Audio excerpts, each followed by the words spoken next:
سوال نمبر 45، کیا خون دینے سے روزہ ٹوٹتا ہے؟ ظاہر بات ہے بوٹل بھر کے کوئی نہیں دے گا، لیکن خون دینا کبھی ٹیسٹ کے لیے ہوتا ہے، بلڈ ٹیسٹ کے لیے. کبھی کوئی آدمی ڈاکٹر بولا آپ کو خون دینا پڑے گا ٹیسٹ، بلڈ چیک اپ کرنے کے لیے، بلڈ ٹیسٹ کے لیے، تو کیا آدمی اگر خون دیتا ہے تو روزہ ٹوٹ جائے گا؟ اس کا روزہ نہیں ٹوٹتا ہے، خون نکلنے سے روزہ نہیں ٹوٹتا ہے. ابو سعید رضی اللہ عنہ فرماتے ہیں رخص رسول اللہ صلی اللہ علیہ وسلم فی الحجامۃ للصائم. اس کو امام الدارقطنی، الطبرانی اور بیہقی نے روایت کیا ہے کہ اللہ کے رسول صلی اللہ علیہ وسلم نے روزے دار کے لیے حجامہ کی رخصت دی. حجامہ کیا ہے؟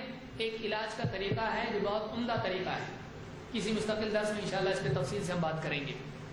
حجامہ خون جمع کر کے اس کو خون نکالا جاتا ہے تو جسم سے جو فاسد اور زیادہ اور گندا خون ہوتا ہے وہ نکل جاتا ہے، تو جسم میں جو کثافتیں ہوتی ہیں وہ اس خون کے ذریعے سے نکل جاتی ہیں، جو امپیورٹیز ہوتی ہیں وہ نکل جاتی ہیں.